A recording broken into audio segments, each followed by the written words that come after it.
Start our session. Okay. Sorry again that Pina couldn't have been here. I will start with a very short introduction, and please correct me if I'm wrong, but it's going to be very short. We're talking about publishing in US Anthropology Journals workshop, okay?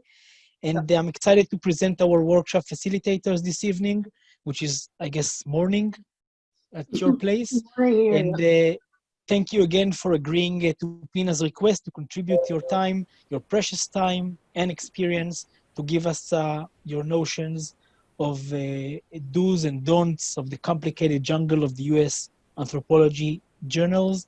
I'm honored to introduce Virginia Dominguez, Professor of Anthropology, of Edward William and Jane Marr Gutzkel, and member of the Jewish Studies, Middle Eastern Studies, Global Studies and Caribbean Studies faculty at the University of Illinois, Urbana-Champaign. She was the president of the American Anthropological Association, the former editor of American Ethnologist, and former president of the AAA Society of Cultural Anthropology. And we have also Ben Orlov, anthropologist, a professor of International and Public Affairs at the School of International and Public Affairs at the Columbia University. He is the current editor of Glacier Hub, right? A website, yeah. Yeah. And the director of a Center for Research and Environmental Decisions. So thank you very much for joining us. And the floor is yours. Okay. Ben, is it okay if I start? Because I think... Sure, no, that's what I recall. Right, okay. And if you want me to share your slides, just tell me. Yeah, well, just a second. Let me try this. Okay. Well, do we want to, Wait a second. It's supposed to open up. Share. It's just taking its time.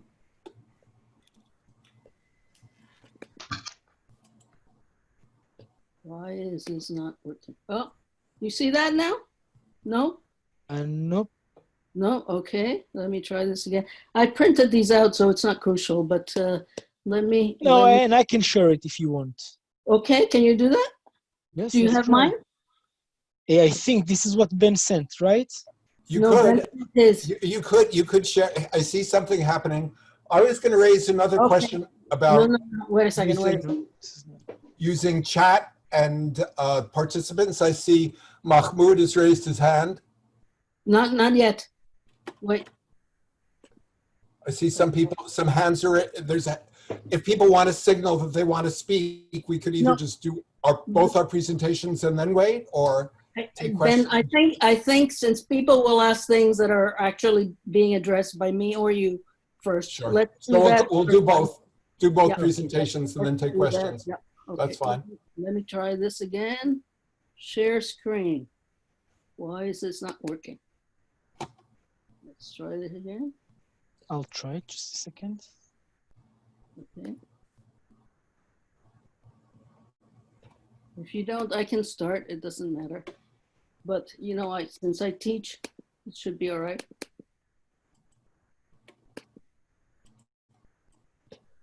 Desktop.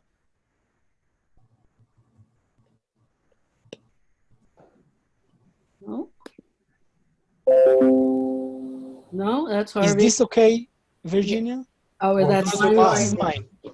No, that's his. That's actually Ben's. Okay. So, Ben's. Would you like to try to share yours or send me? Let me try again. Okay. Let me get off and get on again. I don't. No pressure. Okay.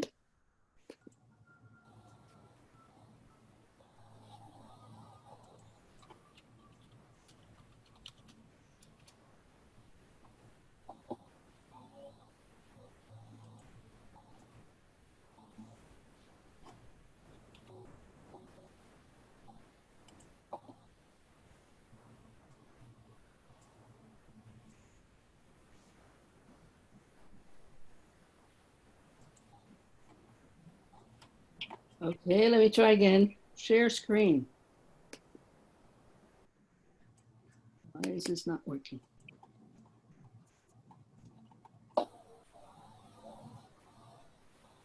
You are the co-host now. Try now, yes. Yeah. Share. You guys see anything now? Yes, Okay. fantastic. Do you want, let's see, somebody asking for India recently. Do you guys want, do you see me? Okay. Anyway, Yes. this is just, okay. I want to touch on these things. Ben will also follow up with some things that I had not thought about mentioning, but this is just, you know, kind of an outline of the things I plan to mention. So hierarchy, can you see? Can people mute themselves? I will mute him. Just a second. Okay. Because, okay, thank you. Okay, so hierarchy of U.S. anthropology journals. Ben may have his own thoughts, but I think I have shared this with him, and I don't know if he agrees, but I think many of you can ask. Things to try to do, things not to do. Some of the more experienced people on this are probably more familiar with this, but there may be some things that I say or that Ben says that might still be surprising. References to cite, the relevance of editors, and last but not least, the reputation of Israeli anthropologists, because I think many of you may worry about this now. So let me start with this.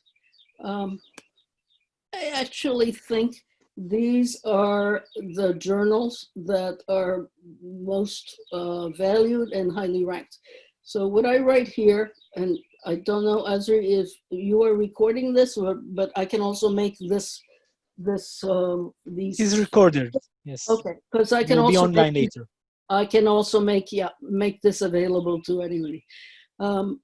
I'm going to add some things, but a lot of the things that I think might be more details are on this.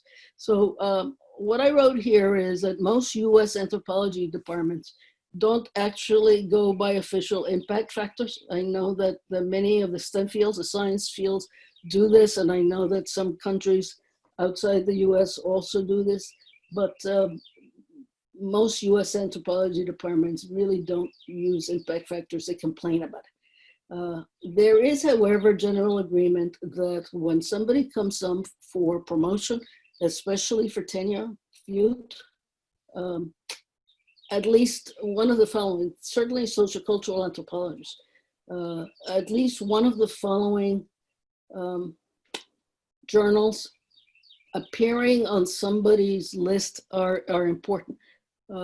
Somebody says, yeah, but somebody published in American Anthropologist, that's good. Doesn't mean everything has to be there. But it's American Ethnologist, Current Anthropology, of which Ben was editor, Cultural Anthropology, American Anthropologist. I always think of this as MAN, but the Journal of the Royal Anthropological Institute, formerly known as MAN. MAQ, especially for medical anthropologists, it's called the Medical Anthropology Quarter. Oh, okay. So it has frozen. Okay. Why? Okay. Let me.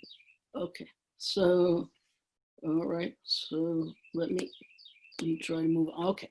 So most U.S. anthropology departments, and I know the situation is in some ways like the U.S. and Israel, but it's also unlike the U.S. So I'm basically going to concentrate on things in the U.S. So most U.S. anthropology departments consider the subfield of the person making an assessment of their scholarly progress.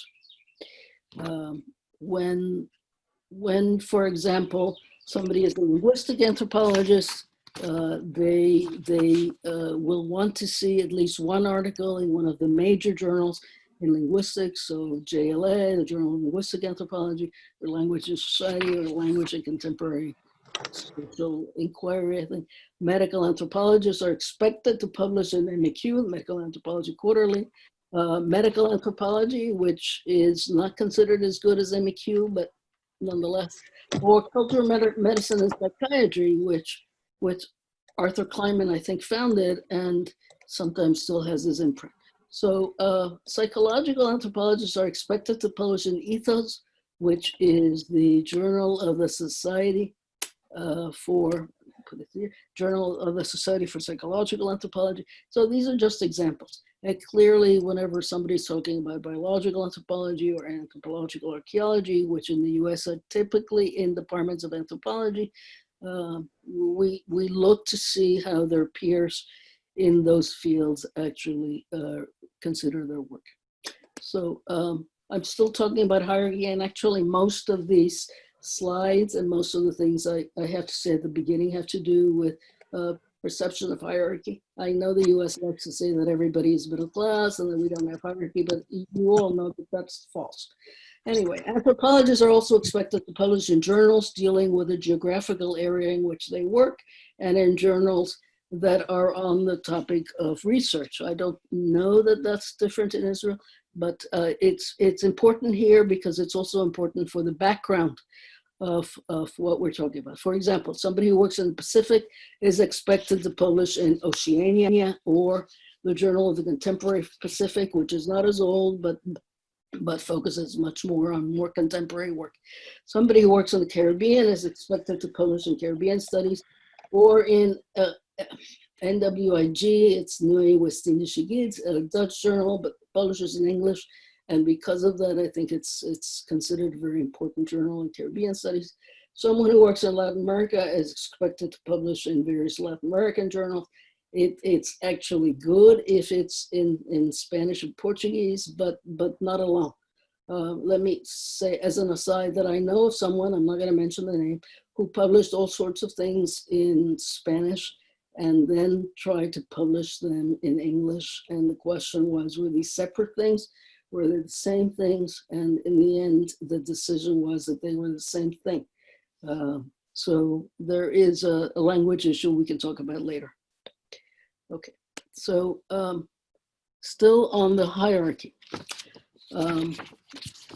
I said topics, right? So someone who works on a particular topic is also expected to publish on that topic in some journal that may not be the few that I started with, but that are considered important to that field. So for example, somebody who works on tourism is expected to publish in the Annals of Tourism. Someone who works on education or schooling is expected to publish in the Anthropology of Education Quarterly. And someone who basically does applied research is expected to publish in Human Organization, which is a journal of the Society for Applied Anthropology, US-based, has a lot of people who are members who are not US-based, but it was US-based and it's not a part of the AAA. It's independent. Journal reputations, and this is important because there's always a question of perception. And I think if you quantify that, that's not likely to give you a lot of information. Journal reputations do change a bit over time, but are often based on their acceptance and rejection rates, or I would say on the perception of acceptance and rejection rates, which are not necessarily the same thing. But when I say journal reputations change a bit over time, I'm giving you a couple of examples here that maybe some of the more junior people on the Zoom meeting know, or don't know, I don't know. So ethnology and the Southwestern Journal of Anthropology, whose name was later changed to the JAR, Journal of Anthropological Research, used to be considered among the top journals some years ago. I write 50 to 70 years ago, but I don't know, maybe at least through the 50s or 60s. But they're not now actually considered among the top journals, except in departments that are very quantitative. And in the US, there are some. I list two here that continue to really stress quantitative work. The University of Pittsburgh, the Anthro Department at the University of Pittsburgh, and the Anthro Department at UC Riverside. So let's see. Okay, so this particular list is a list of journals that are actually considered mid-level journals in terms of prestige or hierarchy. It's good to publish in them. It's important to publish in them, especially if it addresses any of the issues that I just went through. So Polar is the Journal of the Association of Political and Legal Anthropology. It used to be like a newsletter in the 80s and 90s, but it is now a full-fledged journal. Anthropologica, which is a journal of the Canadian Anthropological Society. AQ, to be distinguished from MAQ, AQ is Anthropological Quarterly, and Ben will correct me if I'm wrong. I think it was founded at the Catholic University of America and may still be largely located there. I think it may be, yeah. Yeah.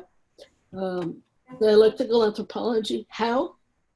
Europe-based. Social anthropology and ethnographic are also European-based.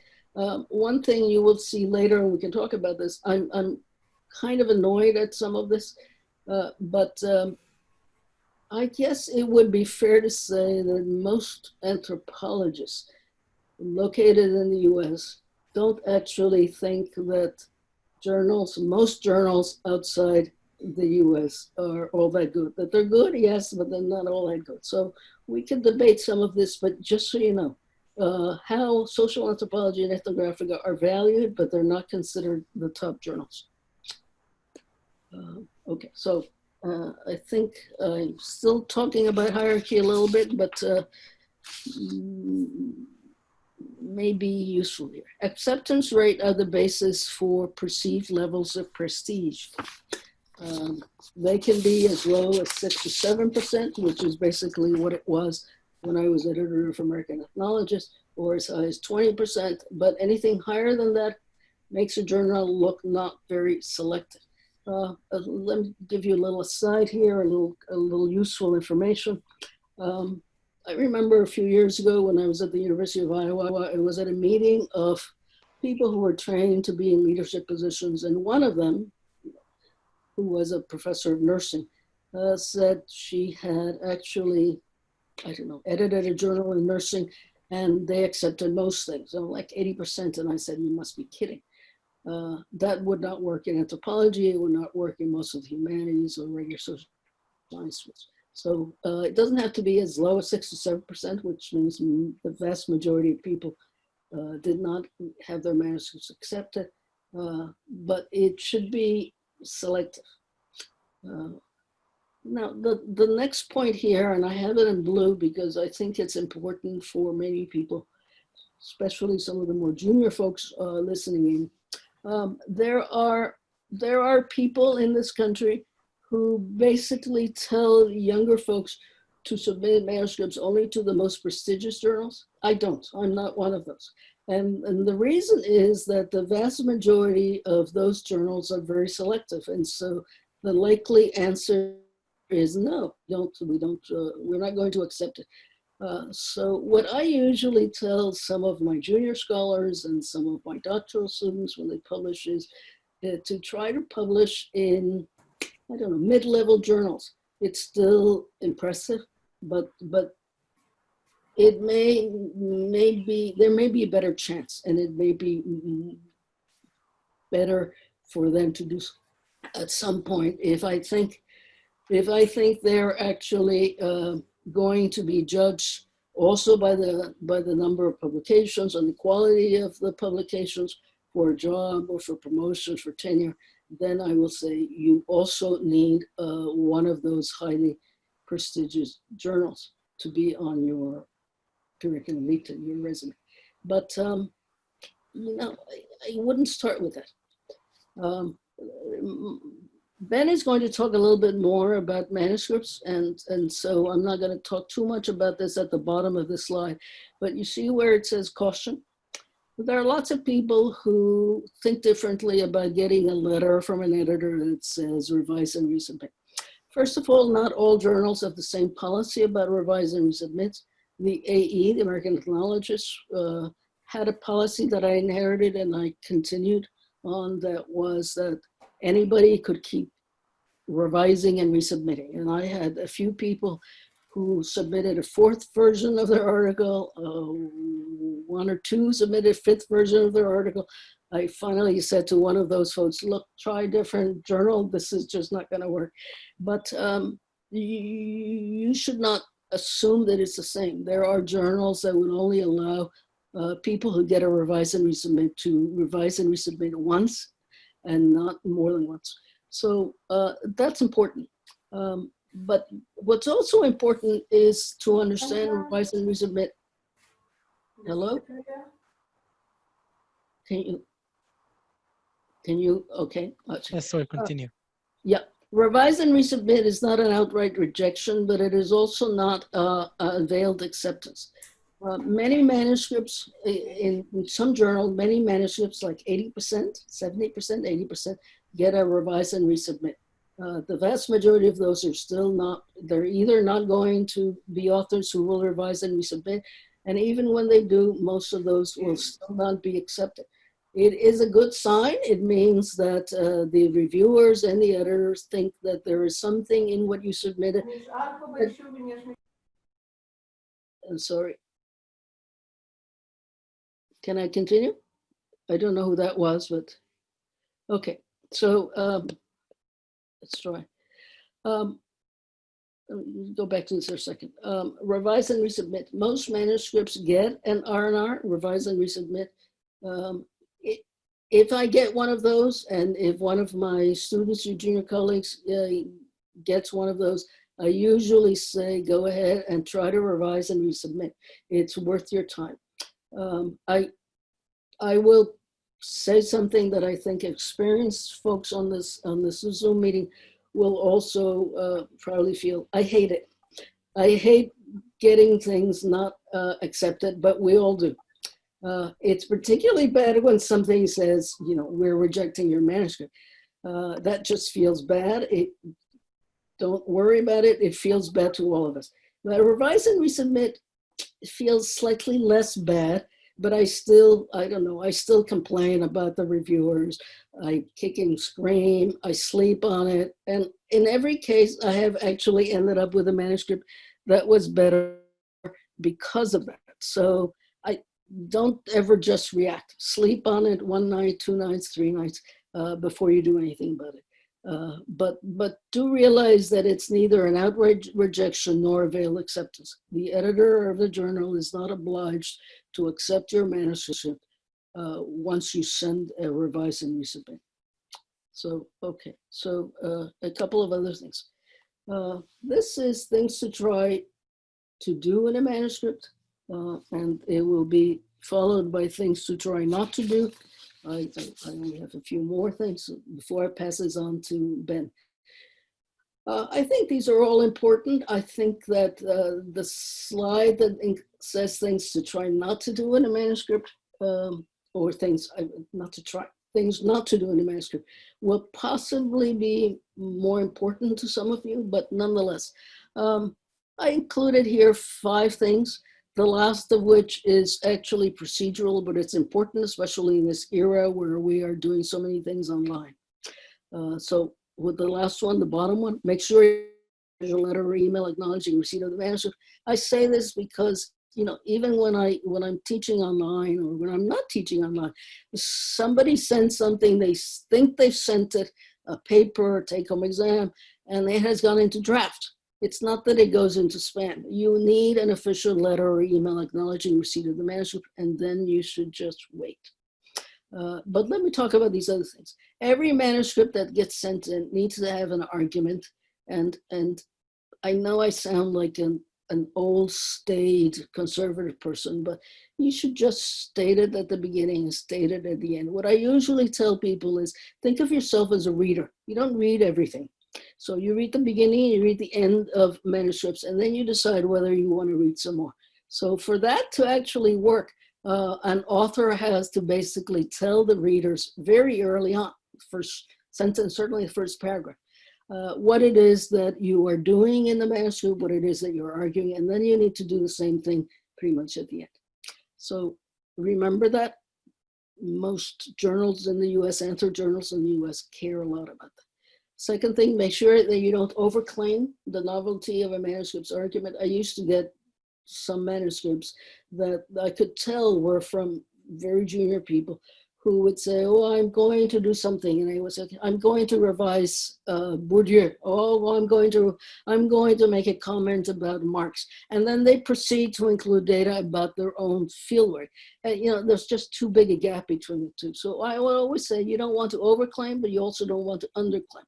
You don't want to, you need to do something that looks like it's not just a repetition of things that exist, but it's something that looks, I guess I would say, that there is some reason for people in that topic or area to want to read it. But you don't want to overclaim it and you don't want to underclaim it. It's a little bit like a dance. If you're not sure, share it with someone before you submit it. Relate your data and your argument to existing published literature, at least some of it in English. This is where I know that people doing doctoral dissertations and books and articles care about this, but what you're trying to do is to show that you're familiar with the literature, but also to show that there are certain things that you want to introduce. So I guess, you know, some people include in their doctoral theses a whole chapter called Review of the Relevant Literature. I don't think that that's great. I think it's better to do that in some other ways, but I think it's still important when publishing, when submitting something, to do that. The fourth, offer enough data to support your argument. There are people who don't do that, and reviewers always comment on it. So try to get reviewers on your side. Okay. So things not to do. Don't send a chapter of a dissertation or a book you're working on. These are actually different things, and it's very, very easy for an editor or a reviewer to actually see that. So don't do that. I remember when I was editor of AE, I periodically got something that even said chapter. And this is a chapter of whatever. No, you know, minimally change that this is a manuscript. But it's not just that. It's that you don't actually want to have the kinds of things we consider a good chapter of a book or a dissertation. Journal articles are different. Notice that people don't know a whole lot about your other work, and that's important. Second point, really important, and this varies from region to region, but doesn't vary in the US. I mean regions of the world. Don't send a manuscript to multiple journals at once.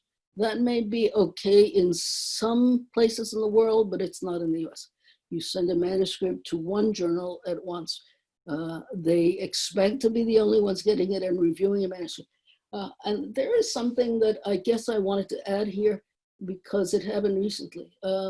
Don't send a manuscript to a journal after you have largely published it in some other journal. This happened recently. I happened to be a reviewer for How of a manuscript that I basically published last year by a Cuban scholar. And I had to say to the editor, look, we worked on this quite hard. This particular person sent the manuscript in Spanish. I translated it into English. We worked hard on it, but it's basically still the same article. And then I proceeded to send, don't do that. I don't know why this person did it, obviously did not. But didn't even include in the citations reference to this article of hers that was there. So don't do that. Don't send a manuscript that is on a topic other than what the journal is interested in, if it actually says it focuses a particular journal. So for example, animal tourism.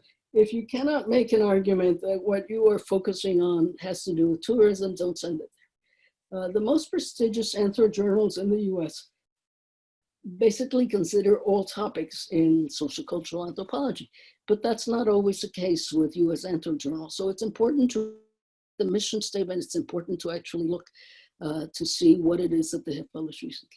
Don't send in a manuscript that is too short or too long. This is also useful. I think some of you who are more experienced will know this, but you know, many European journals actually accept manuscripts that the US journals consider too short. I have seen this over the years. Manuscripts under 20 pages, and notice that you do 1.5 spaces, Europeans do 1.5 spaces, Latin Americans do 1.5 spaces, but the US typically does double spaced. So when I see manuscripts under 20 pages are considered too short, that's probably about 5,000 words, considered too short, unless they are commentaries invited by the editor.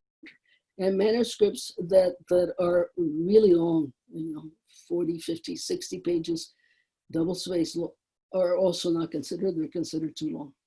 So this is important. So don't send in a chapter, don't send a manuscript to multiple journals. Look to see whether a journal is focusing on a topic. and pay attention to that, and don't send a manuscript that is too short or too long. Conference papers are always too short. Don't send in a manuscript whose theoretical claims are not directly supported by your data. You're not likely to offer a whole new theory. I had a colleague at Duke years ago who always used to say, aim for mid-level theory. At some point, I thought she was not ambitious enough, but I think she's right. In most cases, aim for mid-level theory. Don't send a highly theoretical paper to a typical area studies journal unless the journal says that it wants theory. So all of this basically says you have to read the journal, you have to read their mission statement, you have to actually look at who's on the editorial board, because that signals many things. I think that's very important. Don't ask an editor when it is that you're here for a journal unless at least 6 or 7 months go by. But remember what I said at the very beginning. You want to actually get acknowledgement of the manuscript having been received. There are people who will let just 2 or 3 months go by and then complain that they haven't heard anything. You have to give more time. A lot of journals are now trying to get reviewers to do things faster, but if a year goes by, okay. 6 or 7 months go by, you can always ask, but ask nicely, ask politely and ask nicely. Okay, I'm coming to the end. References to cite and the politics of citations, or the politics of references in general. In the US, I think this varies in some countries in the world, but in the US, enter journals always want not a bibliography at the end. It's either going to be called references cited or works cited, depending on the journal. I think it's important to say that reviewers can sometimes be annoying. This particular slide has 2 main points here. Notice the second one. Yes, this is annoying. A lot of reviewers that are used by journal editors are US based. They may be very good about topics, but they may not be oriented. I have seen this often. So-and-so complains that this thing or that thing is not cited. Well, many things are not cited. But you want to basically include at least some of those things to protect yourself. You also want to include some other things. That's my policy. I think I'm being practical. Ben might think otherwise, but I think I'm being practical. There is a politics to all of this. There's an internal politics. Anthropologists in the US are not really as liberal or broad-minded as they would like to think.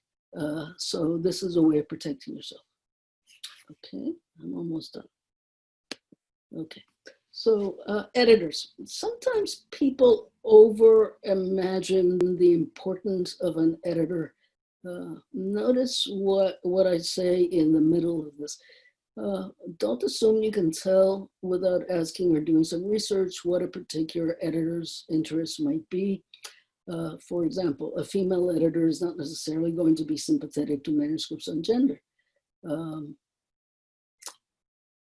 Editors, sometimes called editors-in-chief, may basically apply for the position stating that they want to do something or other, something specific. I say X or Y here. But I think it's important to also consider that with the major journals in particular, an editor may actually want to maintain the quality and the mission of the journal, and that may be more important than something else. So if there's a change, it's not a huge change, and you should not assume that these are personal blogs or websites. So ask, read the journal's mission statement, look at the editorial board. I said this already, but I think it's important. So here is my last thing, and then I will pass this on to Ben, who has his own things to add and may also say different things about this. I wanted to include this. I don't always say this out loud, but Israeli anthropologists, a lot of people think that there are a lot of Israeli anthropologists. because Israeli anthropologists often get published in major journals as well as mid-level journals. So their reputation is good to very, very good, despite the BDS. But the vast majority of US journals do publish in English and don't even send out manuscripts for review submitted in a language other than English. I do in my capacity as associate editor of the World Anthropology section of American Anthropologists, but I am very much in the minority. So see what I put, if you are not super fluent in English, and I think with the exception of some native speakers or people who have spent many years in the US, UK, Australia, maybe South Africa, Canada, I think you may want to do this. Use a translator, or at least have a native speaker who writes well. Did you see this? Who writes well in English. A lot of people who learn English as a second or third language will actually write better than a lot of my current US-based undergraduates. So don't assume that a native speaker is necessarily someone who writes well in English. But you might want to check, because if a manuscript has too much awkwardness in it, that may actually not help you. It may not help with the reviewers, it may not help with the editor. The journals don't have the money to actually translate things, and a managing editor, someone who does the copy editing for the journal, may say, you know, it's just not worth it, send it back. It will take me way too many hours to actually fix this. So you don't want to do this. But what I also really wanted to stress was that at the beginning, the reputation of Israeli anthropologists in US anthropology is actually good. And you should not assume that there is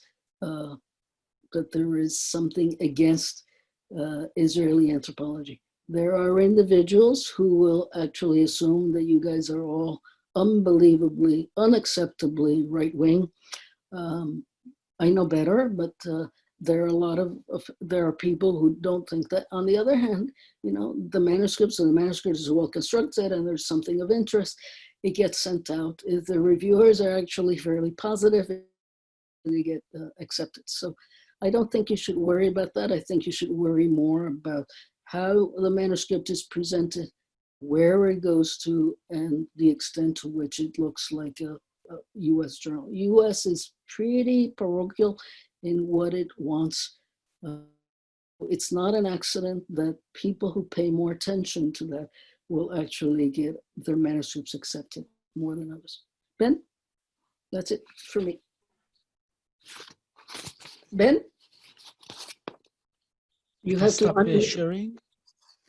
Oh, I have to stop sharing. Okay. Yes. Thank you very much. Yeah. Anyway, just to thank Virginia very much. Those are excellent, clear points, and I think in a very good sequence also. So I think there's, I think what I'm going to say is going to complement that, and there are a few things that may be duplicates. So let me start here, and soon this, so let me ask, are you seeing my slides? Yeah, it looks like my slide, the beginning one, but the next one is yours, definitely yours. So this is what I thought the title was going to be, Managing the Submission Process. Then I thought this is what the title was going to be. And then I realized that this is what the title is, that it's a challenging process. You're really very dependent on other people. There's an editor and there's a very small number of reviewers. So with a small number of reviewers, a lot depends on luck. I have to say a lot depends on luck. And when there's positive luck, you don't think about it. You just think that your work is good. If the outcome is bad, you get angry at the reviewers. It's how the system works. So keeping your sense of self-worth, that's what I like to have you do, and to really retain a sense that you're choosing to do work, you're choosing to do it with a certain degree of thoroughness, you're arriving at conclusions. Very much value Virginia's point about making arguments and presenting evidence. And so learn how to do that and do that with confidence. So I'm going to actually minimize this because you may be, are you seeing the little black strip here? It's fine.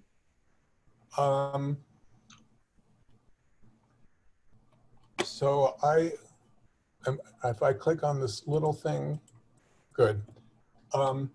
So one of the points that I'm making is actually, the first point dovetails very much with what Virginia was saying about you want to reach a certain number of publications, as well as assuring that you have at least some publications in the top journals, that you really want to aim to construct a set of publications that people are going to see. So each submission is just one part of your larger set of publications.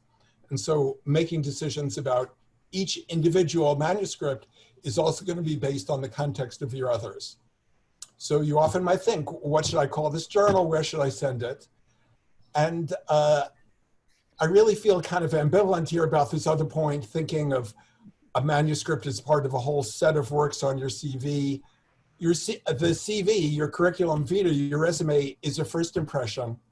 And I wrote, you can think of it as a portfolio of manuscripts. The way it pains me to say this, to think of a portfolio of investments, but they are portfolios. But I like the idea of a set of paintings in an exhibit as well. They want to show off the distinctive style of the painter, but they should not be identical or too close to identical. So you're creating a whole set, and you can look at, so even when you start thinking about the titles, in addition to crafting a nice title for the manuscript, you might say, are there some words that you want to get out in your CV, in that space where people will see the papers? Virginia was pointing out that people often read just the beginning and ends of papers. I hate to say people, it happens that some people only read the abstracts or only see the titles. So think of all the words that come together. Are there some words that sort of signal who you are? And again, Virginia brought out these very good points of having a range of journals. You might want topical journals. She had mentioned regional journals. There can be journals from related disciplines. And I think anthropology departments very much want to see articles in anthropology journals. The world of anthropology exists in the professional societies, in the journals, in the departments, and that's kind of a world with a boundary. But there might well be journals in related disciplines, non-anthropology journals that are read by anthropologists. That's going to depend very much on what kind of anthropologist you are. I teach in a public policy school where I have to say I'm pleased that I'm welcomed as an anthropologist, but it does mean that I have a certain kind of freedom to publish elsewhere. So just think of this mix of titles and of journals. Another point that I have is that journals have very different formats of articles, including short notes and comments. And Virginia mentioned the commentaries. Back when Current Anthropology, which I had edited, has long had longer articles and shorter reports. And historically, there are many more submissions for the longer articles than the shorter reports. And I'm not at all going to tell people to divide up your work into many small pieces so that you can have lots and lots of publications. I think it's important to write strong papers and to really address what seems most important. But do keep in mind that there are some short pieces, and sometimes there are manuscripts that can be short and effective and can make a point. And I happen to be one of the very few sociocultural anthropologists who was the first authored paper in the British journal Nature, a science journal. I collaborated with two natural scientists, but I was the lead on indigenous forecasting in the Andes, and that was 1,500 words, and it was really a challenge to get it down to 1,500 words. This is reminding me of one other matter that I'll mention, which is what's called supplementary materials. Some journals allow you have the whole version of the article. that'll appear in the print journal, but there can be additional material that occurs in the online version, which can be notes from the field or additional discussion. That too is an option. This is the longer part, my second and larger point, and it's really thinking of submitting the manuscript as a process. It's easy to think, you write the manuscript, you send it off, that's what you do. That submitting is the moment of sending it off. There are really steps, many steps in the process, and you have the option to take some control. This may be a very American and sort of psychological way of thinking of things. I did live in California for many years, but I think it's so easy to feel powerless in the context of submitting, and you want to find ways, what is it that you can do? So selecting a journal is really important, and Virginia has pointed out some major distinctions between journals. She's pointed out the higher and lower prestige journals, the journals that are general versus the journals that are focused on either a topic or a region. And I think it's worth putting some time into searching for journals. And I have to say, I am actually impressed by what I see as a critical imbalance in many people's submission process. A lot of time in writing, certainly a lot of time in writing grants and gathering data and analyzing and writing, many, many hours in that. And selecting a journal is like, this one sounds good. I heard something good about this from someone I trust. So I recommend going to article databases. And I like Scopus and Web of Science, which I have to get to through my university library. I would imagine that Israeli universities, at least some of them, have access to them. Google Scholar is free. So I did an example, and I hope you'll be able to read this. This is, let me ask, is this, well, if it ever gets too small to read, tell me. Ben, it's okay. So this is Scopus, is one of the two ways of searching. So here is the query string. And this query string is looking at words that are in the title, the abstract, and the keywords. And I really invented this, and I invented it yesterday. I was thinking, my God, I've got to get these slides together. So I thought, what is kind of what I work on? Here is indigenous knowledge, and I have climate with an asterisk, because that will get any word that starts with these six letters. In particular, it'll get climate and climatic. And similarly, this will get anthropology, anthropologist, anthropological. So I'm just curious, this is saying that there are other things you can look for. You can look for the author name. You can look for the source title and a very specific volume, issue, and pages. You can look publication year after 1993. So I hit on search, and I'm actually about to click on search rather because it's so automatic for me, but I need to go to the next slide. And I got 47 documents. So that's a good number. It almost seemed a little too large. Sometimes you get hundreds or thousands. And these happen to be organized by date newest. And here is one in a social science, in a medical social science journal that includes a lot of anthropology. Using local knowledge in emerging infectious disease research. Okay. And here is one, Arctic design, revisiting traditional fur clothing within daily routines of reindeer nomads. And I was really interested in this. These are Russian authors, possibly Unsenyo Kravchuk, possibly indigenous. It's published in Helion, which I'd never heard of, which is a completely general journal. Point is that these are the two most recent papers. So I thought, this is a lot, and I don't want just the most recent. So over here you can have, there are all these buttons you can push. So you can have refine results, and there are various fields here. And you can also sort on different things. You can also show all the abstracts if you want to read the abstracts. So I decided to select just on the last 7 years, 2014 through 2020, because I thought I want to see what's publishing most recently. And I sorted on cited by highest. So this is the number of times it's been cited. Virginia is entirely correct that citation indices matter less in anthropology than in many other fields. That reflects the sort of humanities and more qualitative nature of a lot of social anthropology in the US. Still interesting to see what's been cited more. That's a clue to what's being read. So I have here this point that,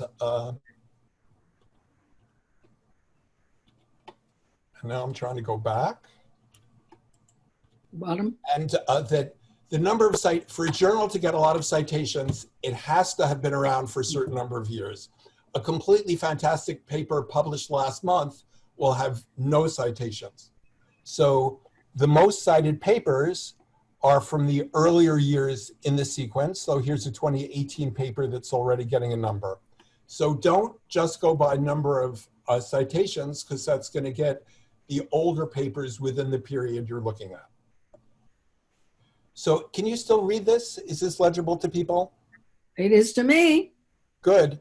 So these are the papers from, so this is what I do. I'm finally at the point, I've made some of my selection, and I'm looking at this. Climate change influences on environment as a determinant of indigenous health, relationships to place, sea ice, and health in an Inuit community, social science and medicine. Nice to know, a lot of work on the Arctic. Health is big. Health papers, medical papers attract a lot of citations.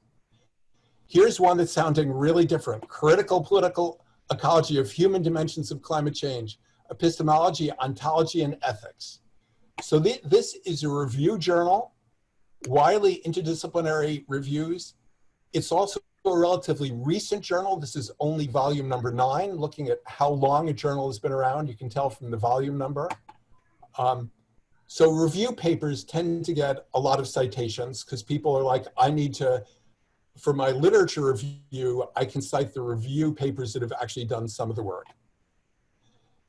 Here is indigenous African soil enrichment is climate smart, sustainable agricultural alternative, sounding applied. Frontiers in Ecology and the Environment is a natural science journal.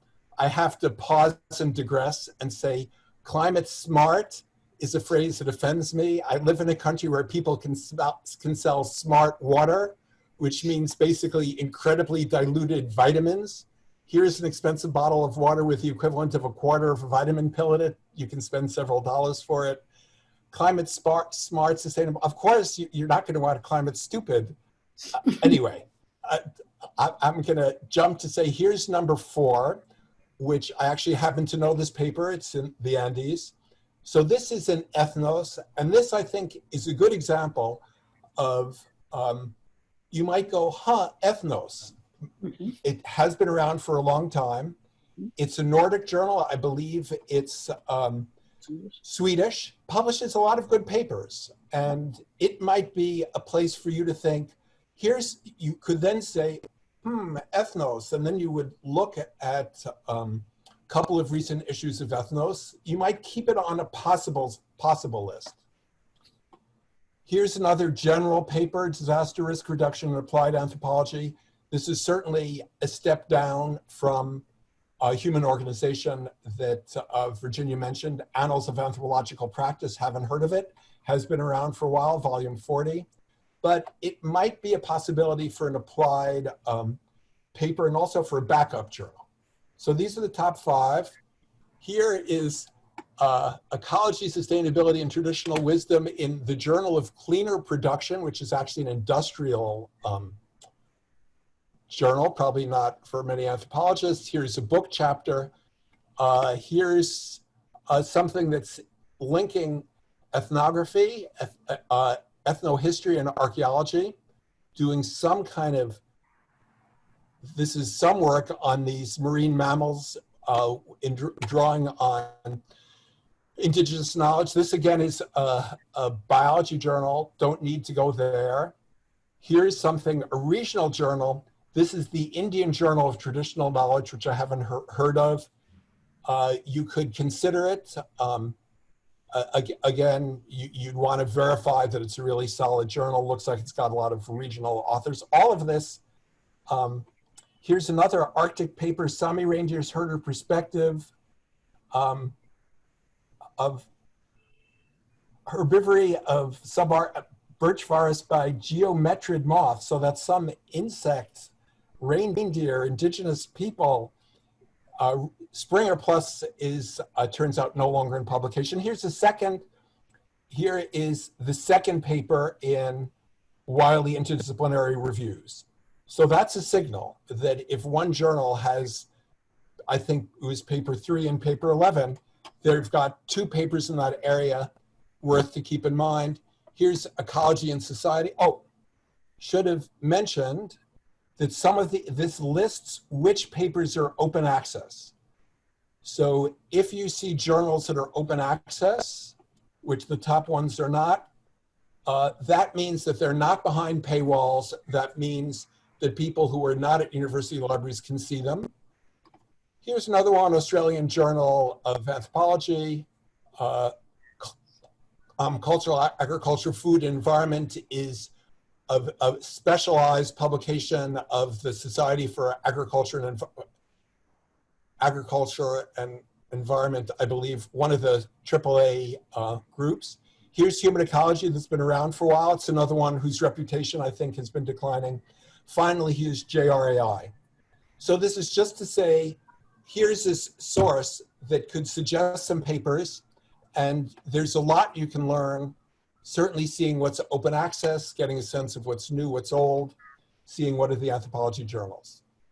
So you can look at these databases and you get a sense of the match between the topic and the journal. Some are the titles that have ontology are going to be very different from titles that have some kind of moth in them. I mean, there's really quite a range there. Could have noticed that some are single authored and some are multi-authored. That's another match. We saw a regional journal from South Asia that had South Asian papers. We saw a regional journal from Australia that had a paper on the Philippines, suggesting that the Australian journal was not itself just about Australia. So how to select journals. There are other ways, talking to colleagues, thinking about papers you like. Very important to check the journal's instructions. Does your paper, and to make sure that your paper is matching them. You might be able to adjust your manuscript. Virginia had talked about the length of manuscript, very important. Some journals will give it in pages, some in a number of words. Some people pick journals. Some people, I talk a lot. It's sort of by nature. If you grew up in my family, you talk a lot too, or you'd vanish. So I tend to write long manuscripts, and I've sometimes found myself thinking, am I going to pick a journal that'll allow this really long manuscript? And I really have to say, can it be cut? Do I want to use that as my main criterion? And again, that you can aim for a shorter format, and you can sometimes really hone things down. You've really got to decide, is this a paper where the argument is going to need a broad literature review? You're really drawing on 2 or 3 different bodies of literature and you're putting them in relation and conversation with each other. That's going to need more space. Maybe you've really got something intriguing going on in the material that can be, the argument can be relatively concise, and the literature review likewise. So I'm talking about timeliness, which is hugely important, particularly for junior scholars. You want to avoid delays. Do journals process manuscripts efficiently? You sometimes can see information on the time between submission and acceptance, between acceptance and publication. So this is Current Anthropology, which I had edited myself. And so this, and they use this kind of old-fashioned font and this Roman numerals for dates, which is just, I'm sure that came down on high from Saul Tax, our founder. So this was submitted in January and accepted in November, and it was published electronically in published electronically about 6 months later. Some journals will indicate the dates of revision. They'll say revised manuscript submitted here. They don't all have this, and if you want to use this, you really have to look, I would say, at least at 5 or 8 different manuscripts, articles. Some go through quicker, some slower. But Virginia was saying you might have to wait for a year, and that's before you get a revise and resubmit. This likely had a revise and resubmit, and that process, the whole process, was 9.5 months. That can be attractive. I feel actually quite bad about this slide. I happen to be looking at American ethnologists on my university library, and I see that the most recent issue was the February issue, and as of yesterday, AE had not published its May issue. I love American Ethnologist. I've published 2 papers there. Both of those are papers that were deeply satisfying for me, and where I had an excellent process with the editor and the reviewers. The revisions in both cases improved the paper. This is a delay. I mean, this is a difficult time, and you might have to, just at a time when you are more eager to see your manuscripts move through more quickly, you would, you may be facing delays, just something to think about. Along with the open access is what's called advance of print publication. So this happens to be a paper of mine that won't come out until October, but the advanced version went up back in April. So it says reviews in advance are posted online. There may be changes. The changes are going to be minimal. But if journals do this, it really helps you. So this is some questions on timeliness. And what I'll be talking about now will actually continue to include, well, I'll get to that in a minute. I want to talk about author teams, because many people publish single-authored papers. There are many distinguished anthropologists who have only published single-authored papers. I've published both single-authored and multi-authored papers, which kind of goes with the environmental and policy and cross-disciplinary. But so you can bring together teams from different backgrounds, different expertise, complementary material. Working on a team can really be very positive. You have people to talk to. You also have people who keep you on track. I really should have put this there, that if you work on a paper by yourself, you basically, the only person you're talking, you turn inward and you think of how motivated you are. Whereas if you have a co-author, you'll say, here's what we have to do. What can we do by next week? Do we talk next week or the week after? Really keeps you on track. But working with co-authors is really difficult. One thing is the order of authorships. If you have multiple authors, a minor but important fact, if you have 2 people working together, the paper would appear as under a paper by A and B. If it's 3 or more, it's going to be A et al. So you really want to keep track of the order, and you also want to manage the expectations. Sometimes teams form. So to go back to this, no, not this paper actually. Well, I could go back to this one. This team sort of emerged from a discussion, and there is a whole group of climate anthropologists got together and said, here's a bunch of things we could do. And a group kind of coalesced to do this paper together. Jesse O'Reilly, who's one of the very few anthropologists of Antarctica, took the lead and really served as a lead. We always knew she was going to be the lead, and then beyond that, the order didn't matter so much. But we also really made sure that everyone was going to continue to work through to the end, because it's very easy. Once someone has been invited to be a co-author, they feel, well, we've got 4 people carrying this heavy load on our shoulders as we walk down the street, and I can sort of, if I step away, the other 3 are going to carry it. You want to make sure that people move forward. You want to be prepared to discuss things, but there can be a really nice team spirit. I will say that can be a challenge to submit interdisciplinary manuscripts because you've got a wider set of reviewers to please. That if you have a paper, even from two different subdisciplines, if you have, I don't know, a paper on language and on politics, the linguistic anthropologists might raise some questions and the political anthropologists might raise different ones. You've got to please everybody. But the interdisciplinary manuscripts, which are more likely to be multi-authored, create all kinds of new opportunities to bring different perspectives together and to have a kind of legitimacy too. If you've got people from two different subfields or two different disciplines working on a joint area, that signals to the editors, signals to the reviewers that there's some basis for this collaboration, for this effort. Here's a really important point, having a backup journal in mind before you submit. If you're submitting to Journal 1, you should think, you know, if we don't get an acceptance or I don't get an acceptance, I want to have another journal in mind. It really gives you, not only do you save a lot of time because it's actually difficult to pick a new manuscript after you've just gotten a rejection, you're in a whole negative mind space, you're emotional. You save time, you save stress, and you have a sense of, I have something worthwhile here, I am going to find a home for it. So again, thinking about the submission guidelines, I can't emphasize enough.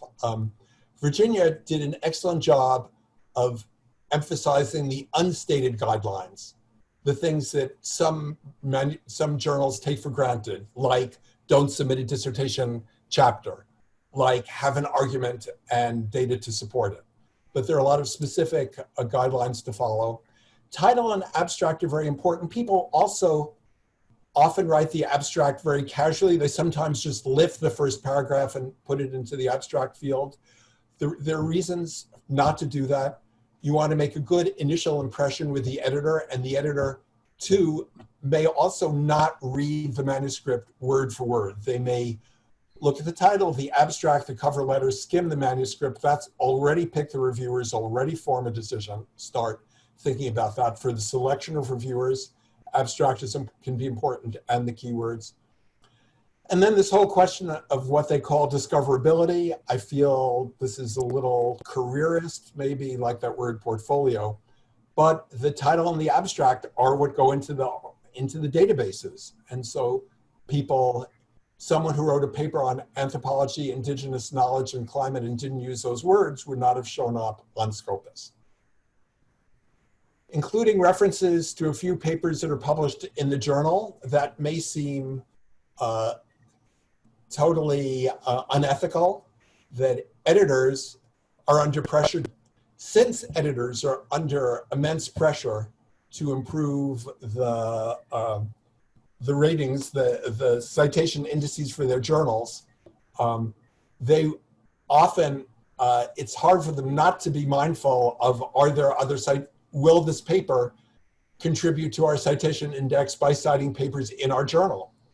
And there are some journals that I submitted a paper, I published a paper on community gardens in a kind of urban ecology journal. And the editor said, cite more papers from our journal. And I was like, you know, there actually are places I can report you to for saying that, because it's called reference stacking. Nonetheless, I think it's actually appropriate. If you say, my paper really matches Journal X, and there are no other papers on Journal X and you can cite, that's a little bit of a mismatch. So keep it in mind. We could discuss this, do with it what you want. Cover letters. You're starting a relationship with the editor. You want the editor to think of you as someone who you can work with, so you want to be polite, you want to be professional, you want to be short.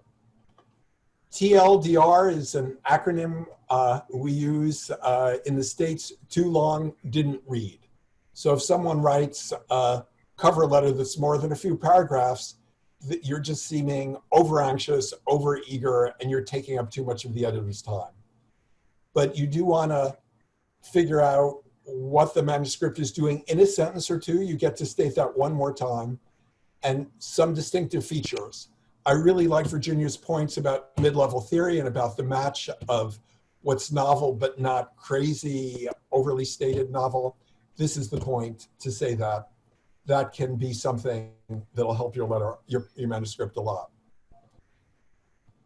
And you should plan a schedule of how to submit inquiries after a manuscript has been submitted. Don't wait till you think, gee, it's been too long.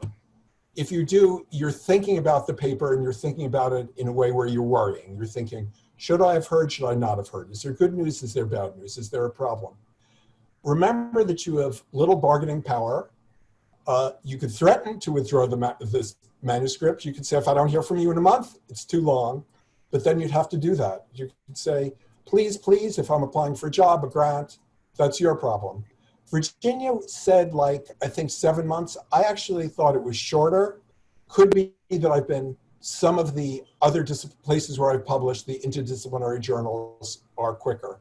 But you could wait for, pick a time and just put a note in your calendar and forget about it. Short, polite reminder could help. Sometimes editors who say, I'm really hoping, I have 2 reviews, I want a 3rd review. Sometimes they'll say, you know, 2 reviews, good enough, I can go ahead. When you send the reviews, don't send them a Friday afternoon, not only in Israel, but anywhere on the planet. And think of the time of the academic calendar, so it's going to arrive when the editor might have a little time. Revise and resubmit. Virginia mentioned that. Think about it carefully. It's not like, oh, I don't judge this just by your emotions. You were hoping for an acceptance, so you're disappointed, but you didn't get a rejection, so you're relieved. And so how good do you feel? Your judgment, keep your feelings in mind, but judge, read with particular care the reviews and the editor's cover letter and think, does this seem likely? Some journals put manuscripts through multiple resubmissions. At current anthropology, I had crafted what I hope was polite language. If a revised manuscript did not reach a level of acceptance, I had very carefully constructed language, which is only in the case of very small specific changes will I request a second resubmission, but journals vary. So really think this through. Do you want to continue? Do you want to submit elsewhere? You have a choice, you have control. Cover letter is very important. Gratitude, I think, never hurts. And in fact, the editor has a lot of work to do. Here's a point where you can really take charge. Sometimes the request for resubmission will say something as brief as address the reviewer's concerns, or they might have a long list of points. There might be 12 points. You have the opportunity to summarize the issues of the reviews. You can't differ enormously from the editor, but there is some space. I have an example here, reading the reviews carefully. I see that reviewer 1 says A and reviewer 2 says B. Taking them together, here's what I can do. Very short narrative that indicates your plan. You can go through a checklist, but a lot of people think of the revise and resubmit only in terms of local changes. By local, I mean fixing one thing in this paragraph, add this reference, change this part of the discussion. It's really a chance to reframe the manuscript as a whole. The more you do that, the more you take charge. You're going to think, you'll actually think more what you want to do rather than just what do I have to do to please the editor and these random reviewers who are here making my life difficult. You're continuing to take charge of your manuscript. You're thinking of it. And if you can show that to the editor, that's something that the editor might appreciate. And once again, think of submitting your inquiries. Typically, it's quicker after a revise and resubmit, going back to the same reviewers. Have your backup journal in mind. My last 2 slides. Some manuscripts are going to be rejected. and take a moment to sort of live with the disappointment. Who has not, almost every academic has had that experience. And I would say that the ones who have not had that experience might be the ones who are not particularly innovative and are not taking any risks, that they're just doing very cautious work in very specific fields. Don't take the rejection letter personally or the reviews. Keep in mind the role of luck in these cases, that it could happen that sometimes the 3 reviewers or 2 reviewers happen to feel one way or another. And you're then ready to move from that disappointment to action. If you have the backup journal in mind, you can move ahead. There's also something to do if you get an acceptance, and it's to take some time to recognize that this feels good. I'm surprised. It's one of the, I feel some regret when I hear colleagues are like, oh, I got a paper in, that's nice, but it's been through, the paper's been through like 1 or 2 or 3 revise and resubmits. You've been so close for so long, the last revisions were so small that you kind of knew it was going to happen. So you've gone, there was never a moment where you went from a no to, where the yes was like, hooray, here's the yes. You go from a no to a maybe, to a probably, to an almost there. So take a moment to feel good. Take a moment to reflect. And for a second time, I'll say, feel gratitude. Feel gratitude for all the unpaid work of the editors and reviewers. Feel gratitude for the other anthropologists in prior generations who brought our field forward to this day. And either way, you can move ahead. So that's the end of my slides. Great. Azri? Yes, thank you very much. Would you like to ask questions? Yeah, I'm gonna get some water. I'll be right back. Okay, that's fine. But Azri, I had a question. It's now, I don't know, it's 10:15 here. It's probably, it's 15 minutes before you officially end. So I think Ben and I can probably stay longer. I don't know if that's possible for folks. Do you know? Let's try to do it until okay. Ben is, 30 minutes from now. Okay, Ben is back. I see questions in the chat room. What about journals, gender and sexuality? Not quite sure what the question is. There are some journals on gender and sexuality that are more humanities oriented. Read the mission statement, the references cited, probably called works cited. They may have a different style. I think some of the things that Ben and I have said apply to those as well. There are some gender and sexuality journals that are a little bit more social science oriented. I don't think there's all that much that we have said here that's specific to anthropology. They may be specific to US journals. If you're working on gender, assume that gender and sexuality is a topic that would be valued. And you should obviously also try to publish in that. But there are also many anthro journals that are open to that work, interested in that work, etc. So that's a question. Ben, did you want to say anything else about that? I know you replied. I would say that if that might be one of the cases where if you did a keyword search for your particular topic on gender and sexuality and then put in anthropology in the keyword searches, you would pull up you would see where those papers have been published. So if you're looking at gender and sexuality and, I don't know, power or domestic or violence or representation, you could, and anthropology, you'd see where anthropologists have published. There is something I wanted to add that I think this question brings up, and as Ben's comment in the chat room a while ago brought this up as well. It has to do with interdisciplinary journals. There are some interdisciplinary journals that anthropologists tend to think of as particularly friendly to anthropology, Comparative Studies in Society and History is an excellent journal. It has, I think, always or almost always had at least one anthropologist on its board.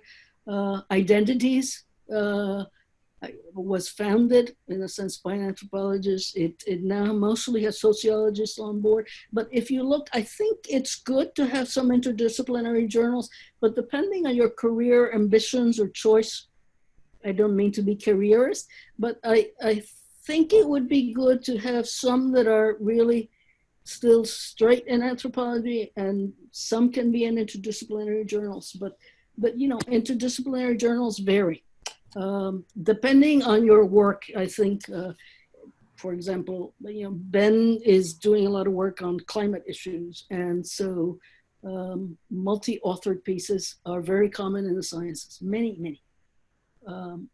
But they're not all that common in a lot of social, cultural, linguistic journals. So you might want to be careful.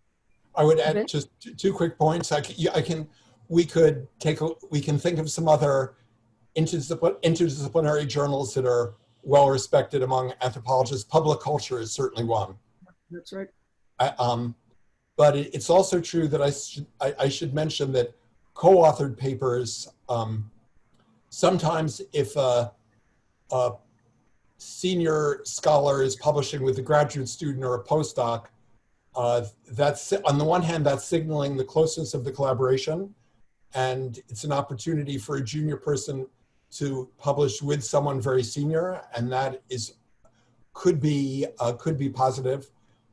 You would want some senior researchers are exploitative, and there's a whole gender dimension to that, multiple dimensions.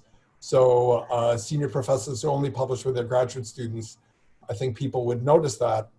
On the other hand, that would be, I think, something to really discuss, hopefully openly and honestly. But then there are times where the co-authors are more peers and are clearly peers. And I have to say, I am thinking that Eric Wolf and Sidney Mintz co-authored early, and how sweet it is to see that those two who are no longer with us are forever linked on the first page of some really important papers. Other things about this, but let's move on. Ignat, I would like to ask if you advise us to take into account the tendency of American journals to concentrate on American issues when we have done field work in Israel. Let me say some things. Ben may also say some things. You know, anthropology is weird. I don't know if it's US anthropology or anthropology in lots of places, but I think there's a tendency for sociocultural anthropology in the US to actually still prefer manuscripts that are based on work outside the US. That may have changed over the last 2-3 decades, but I don't know that it's, so I wouldn't worry about that. If there's in US journals to concentrate on US issues, if you look carefully, I think it's largely on indigenous folks or minority populations. I do think if you look at several issues of some of the journals that I included and then has talked about, we would actually see journal articles on things that are largely based on field work outside the US. So I wouldn't worry about that, although it's an interesting question. And it's an interesting question in some ways because you think that US journals focus on US things. Ben, you want to? It's a very useful perception, and it's certainly the case that there's more work done in the US than many decades ago, certainly, and maybe even than a few decades ago. It's important to remember that there is a time where anthropology in Europe was really quite limited and began with anthropology of the periphery of Greece and Spain, and now it's completely central, though there's the whole relationship of anthropology and ethnology in Europe. But in any case, I would completely concur with Virginia that anthropology really speaks for humanity at large, for the range of different settings, the range of different cultures and so I think there's certainly, there's no bias against papers from outside the US. Tova, can you explain a little bit more? Tova Machani Belki. What about publishing journals that deal with methodological issues as qualitative research? Yeah, there are a few, can you hear me? Yeah, sure. There are a few journals that, deals with, especially with qualitative research issues. Which Is journal? it relevant? Like qualitative research. Uh-huh. Well, I would say, okay, you can do that, but you also want to publish, if you want to actually have a career as an anthropologist, you also want to publish in a clearly anthropological journal. So Ben talks about a portfolio. I don't know if that's a good word. I concur with his doubts about some of that stuff, but a mix, you want a mix of things. You want some obvious things that are anthropological. You want some things in good interdisciplinary journals. And Ben also suggests some ways of finding some of those articles. So I don't think there's any problem with that. But if you just publish in those journals, they may not, I don't know what the perception would be in Israel, but the perception is likely to be, well, you know, maybe you're a psychologist or maybe you're a sociologist or something like that. So you want to mix, is what I would say. Ben? I think there's a lot of, these words have many meanings that come with them, the word methodology in particular.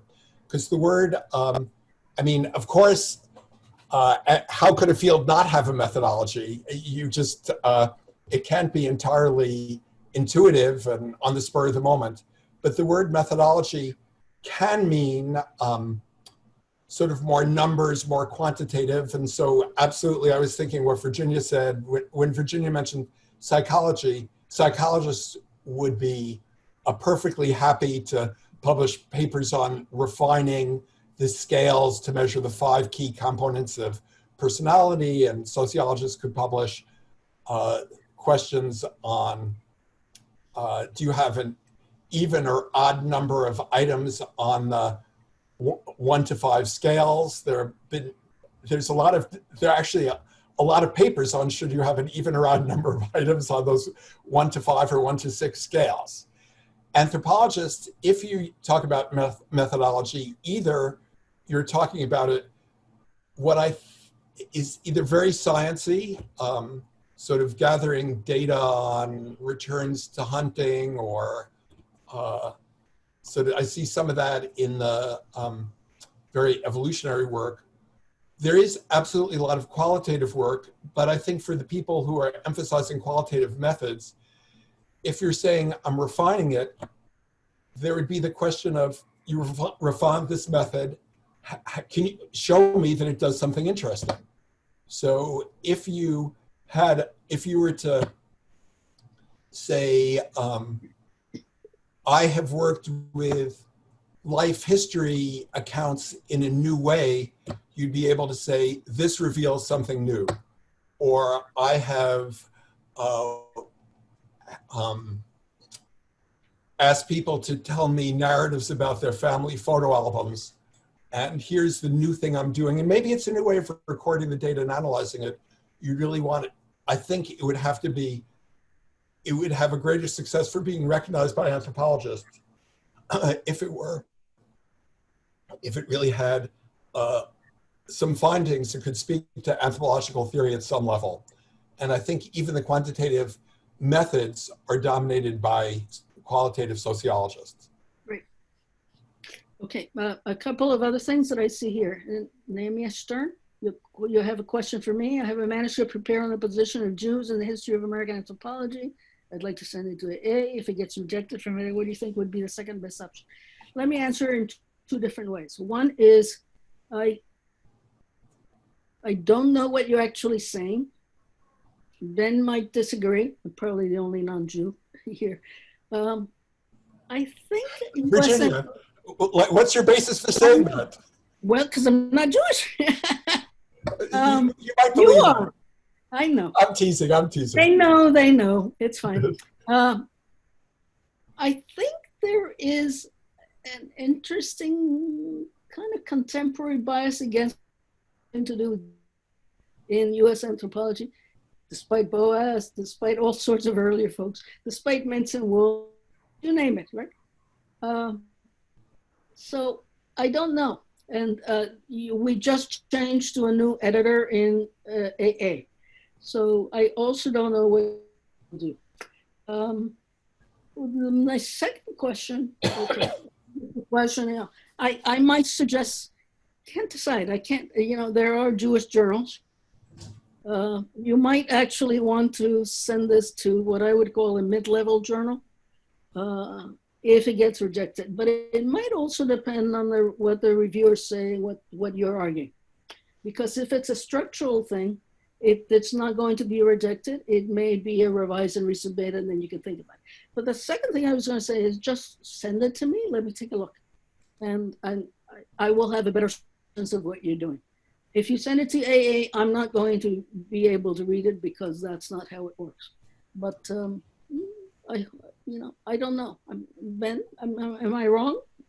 Well, I think these are touchy matters. That I mean, the U.S. is really at a moment where there's a lot of attention to. Black Lives Matter has had a huge effect, and there's the BIPOC, Black, Indigenous, and BIPOC and people of color. So Jews are both fully white and not fully insiders and outsiders. And there's also the question of did you know who was Jewish kind of, and how can you be sure? What this might do, and Virginia might have a thought on this, is for you to take this head on and to write to an editor and say, here's a paper that I see as being an interesting piece of an important piece in American anthropology. You might find a way to also write about South African anthropology, where I think the position of Jews is more widely recognized and also very dramatic. And then you could say, I'd like to, you could say, again, politely, to say, I would like to ask whether it'd be possible, I'm sending this as, I hope you will accept this pre-submission inquiry. Does this seem like something that you'd like? Here's the title and abstract. Don't want to bother with sending the whole manuscript if it seems a mismatch. And that could save you a lot of time. But let me interrupt Ben for a second. There are some journal editors that would answer a pre-publication question, a pre-submission question by saying, know what you're doing in your manuscript, so send it. So there are others who might actually say, won't touch that. It varies, but I don't know. As I said, we just had a change in editor-in-chief of the American Anthropologist, so I have no idea. There's no record here. You might, Virginia had also mentioned how some journals have continuity editor to editor, and there are editors who just maintain. And then there are other journals that have, I'm trying to show a pendulum swinging. The new editor of Current Anthropology is an African-American at Princeton, and who certainly is signaling a change from the previous editor, who was pretty natural sciencey with a strong biological and archaeology. And it's possible you could look to see what Current Anthropology has published recently, and you could send an inquiry and you might get a response, or as Virginia says, you might not. I sometimes get a non-substantive response. Excuse you me? Might get a non-substantive response, meaning, sure. I don't know, send it. I don't know. Yes. So it varies. Azri is probably looking at the time. Malka, I see Ben is also looking, from Malka to everyone. How many publications are by non-American anthropologists, especially from Africa, Latin America, and Asia? The answer is very few. I think there is a reason you asked. Anthropologists appear frequently, but Mike Chibnik actually looked carefully when he was looking, and I think Ben did too, at submissions from outside the US. A lot of the ones that actually get sent and get accepted and appear in the journals, in the top journals, are not by folks in what would generally be considered to be peripheral countries. They're either from Western Europe, they may be from Canada, they're from Israel, they may be from Australia. They're not likely to be from Sub-Saharan Africa. They're not likely to be from Latin Mexico or Brazil. Brazil has a huge anthropological community, but not there. And, you know, there may be some from East Asia, but not all. So that's... I had to report on that current anthropology tracked that very carefully. It really understood itself to be an international journal, and has a map of the world on the cover, and it used to publish the instructions to authors in 6 languages, including Hindi. Mm-hmm. And there were relatively few submissions. What most surprises me is the lack of submissions from Japan, which is again a large community, and somehow it's a world unto itself. But there are some very prominent. Virginia was mentioning Brazilians, and we can think of a few really leading Brazilians. There was a time when there's been some South Asian influence, and I think the whole phrase subaltern studies really came from India and really played a post-colonial wave in an important way. So there's some, but not much. Yeah, unfortunately, Malka had a reason for asking. Malka had a reason for asking. It was really a comment rather than a question, right? Malka, are you there? Yes, you know, Virginia, I am part of the international community. Wait, can you move your computer a little bit? I only see about a third of your face. I'm saying that, as you know, I'm part of the international community and of IUES, and there are many, many discussions among those that feel out of the big game because of many reasons. So it's always coming back. And the question is there anything that still can be done to change the numbers and the rates and the representation of other scholars than the mainstream, you know, Americans and others you mentioned? That's all. Yeah, I think this is the last question I see in chat. I don't know if anybody wants to ask anything. Let me comment on that. A couple of things. This may surprise you. I hope it doesn't. But part of my answer is, you know, why do you want to publish in American Anthropological Journal? You're going to say it's the largest anthropological community in the world. Well, maybe it's the largest prestigious anthropological community in the world. I am on the organizing committee, basically the board of the WCAA, the World Council of Anthropological Associations, of which the AGODA is a member. And we are trying to do a variety of things. But as I often say, you know, we are pretty provincial in the US. The Japanese, Ben was saying the Japanese community is large, but we don't get a lot of manuscripts. Well, the US community is a little different. It's also large, and it tends not to see itself as imperial or provincial. But I think it's both. And you need to look carefully, because some names, like, right, might actually lead people to think, oh, it's very international. But it's not. I've been based in the US for a long time. So you want to look carefully. What can be done? I don't know. I know the WCA is trying to do things. We do these webinars now monthly. There are very few US anthropologists who participate.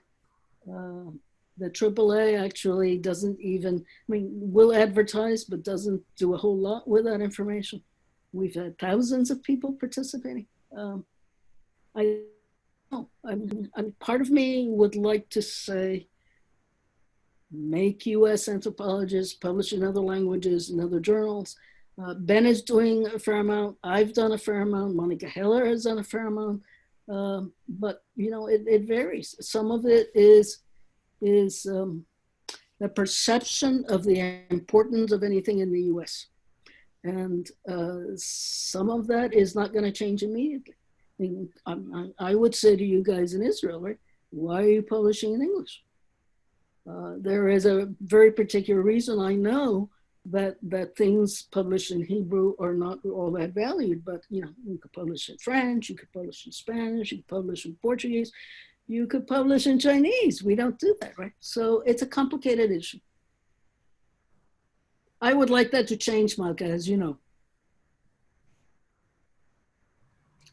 Okay, well, I guess there are now more questions. How do you feel book publishing? Is it considered an important step? How do you balance between the content you give away in articles? Okay, let me answer this quickly.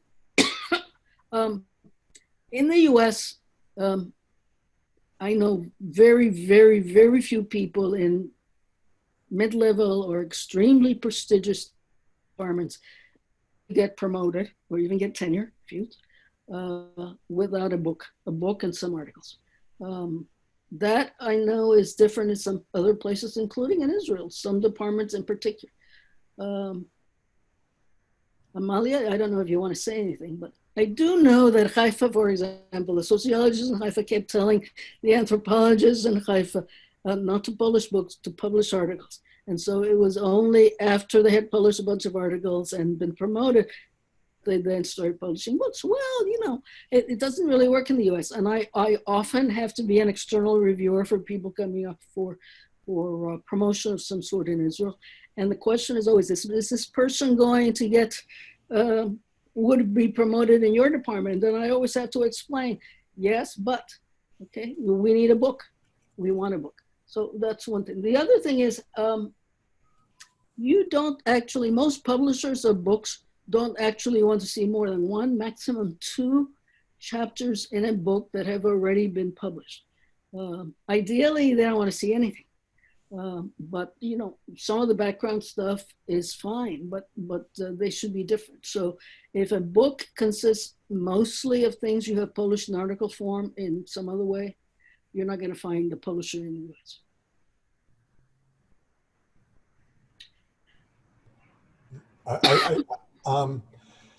It certainly, I mean, there are some people who can just publish books of their articles and journals and they sell, but those are really only the very senior and prominent people. There is a question of, I see there's a question of the content you give away and the data you reserve.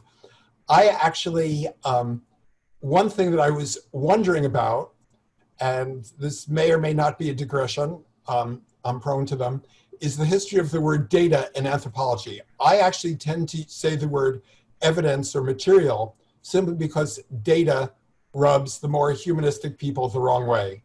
But I also think that there's a point here of what you can tell once and what you can tell twice. So if you're publishing numbers, that either is fresh or it's not. But there can be ways of presenting field material that you cover. You might genuinely wish to cover it one way in an article where you've got something short, tight, linear argument.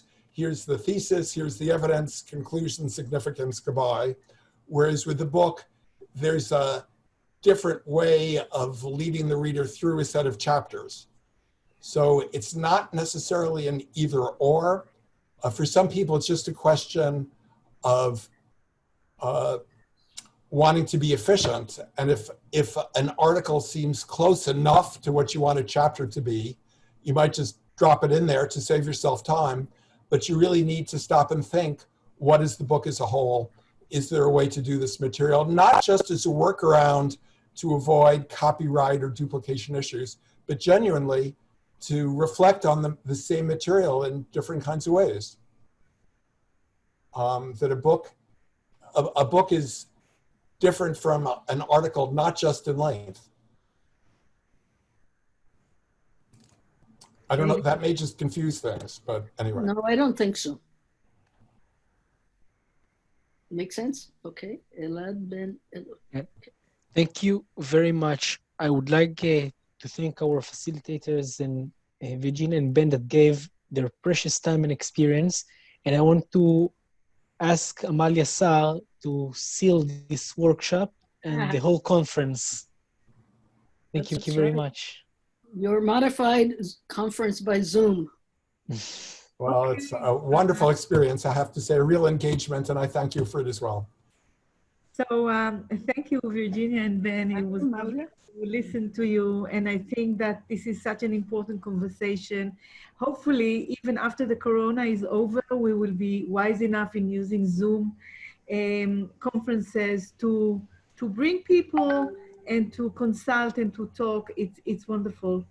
So with your permission, I will shift to Hebrew and conclude in 2 minutes, a few minutes, the conference in the name of פנינה. אז שוב, אני מדברת כממלאת מקום בלבד. אני שמחה לחתום את הכנס. אני חושבת שאפשר לומר בביטחון שהיה כנס ממש נהדר. הייתה נוכחות מאוד יפה.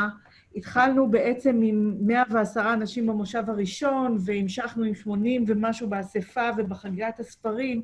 אלה מספרים יותר גדולים מהשנים הרגילות בסוג הזה של מושבים, וגם עכשיו אנחנו סדר גודל של 50 ומשהו איש. אז אני חושבת שזה מראה לנו לפחות שני דברים. א', שצדקה פנינה שהתעקשה לעשות כנס ולא לוותר לגמרי. וב' שלמרות היתרון הברור של כנס פנים אל פנים, יש גם יתרון לכנס כזה. אנשים לדעתי הגיעו שלא היו מגיעים, חלק אנשים מחו"ל, גם ישראלים, אנשים, אני חושבת, הגיעו יותר בקלות לכנס. אז זה לא שאני רוצה את זה בתור האופציה האולטימטיבית שלנו, אבל אני ממש שמחה על שעשינו את זה ושזה היה נהדר, וגם להגיד באופן אישי שמושב חגיגת הספרים היה ממש מקסים בעיניי. אז אני רוצה לחתום בתודות. תודה רבה לפנינה על העבודה הקשה, על תשומת הלב לפרטים, על המחשבה הרבה שהשקעת. אני אומרת את זה השקעת כי אני מקווה שפנינה תקשיב להקלטה. על המחשבה שהשקעת בקונספט ועל המעורבות הקרובה שלך בכל אחד מתת החלקים שהיו בתחרות הדוקטורט, בחגיגת הספרים, במליאה, ממש מעורבות אקטיבית. ואני שוב משתתפת בצערה של פנינה, ומקווה מאוד שהיא תהנה לשמוע את ההקלטה ולראות איזה כנס מוצלח זה היה. ותודה ענקית לעזרי. אני ראיתי את ההערות בצ'אט קודם, אני מצטרפת אליהם לגמרי, אני חושבת שזה לגמרי לא מובן מאליו ולא מקרי, עזרי, שקיבלת מבול כזה נלהב של הערות טובות ואוהבות. אתה ליווית את האגודה כמזכיר, כמה? זה שנה רביעית, אם אני לא טועה, ואנחנו הרגשנו את טביעת האצבע שלך. אתה בעצם, חוץ מהעבודה הקשה והקונקרטית של ארגון וחשיבה ופרטים, אתה החזקת אותנו, פשוט מאוד החזקת אותנו. החזקת את ניר, ואחר כך החזקת את פנינה, והחזקת את כולנו, ואני חושבת שהיום אתה הפגנת כושר ניהול פנטסטי, ניווטת מים סוערים, בבגרות ובכל הכבוד. שפו לך. תודה רבה. אז יופי, ותודה האחרונה למריה, שבשקט בשקט, נכנסה ככה, החליקה לה לתפקיד, מילאה את הפינה שהייתה צריכה למלא, ואני מברכת אותך על הכניסה לתפקיד. אני בטוחה שאת תצליחי, אני בטוחה שהוועד יעשה כל מה שאפשר בשביל שאת תצליחי, וזה ממש נהדר, זה נהדר שיש חילופי דורות, זה נהדר שיש המשכיות, וזה נהדר שנפגשנו, ואני ממש מקווה שניפגש פנים אל פנים, אמן. אני מזמינה את כולם ללכת, יש למטה אייקון כזה של מחיאות כפיים, ולמחוא כפיים לעזרי ולפנינה ולמריה ולכולנו, אמליה. Yes, כן. Yes, וירג'יניה. טוב. And to עמליה שר, ועמליה שר עמליה. שלקחה את כל המקום הזה, ושאר חברות הוועד שתרמו מזמנם לוועדה, ממש תודה לכולם. אוקיי, כן, ותודה לוועד. אז so, be well. Thank you very much. תודה רבה. תודה רבה, יום להתראות. מוצלח. ביי, תודה. בשנה הבאה. תודה. תודה, היה באמת נהדר. קהילה שנוצרה כל לילה. תודה רבה. בשנה הבאה, פנים על פנים.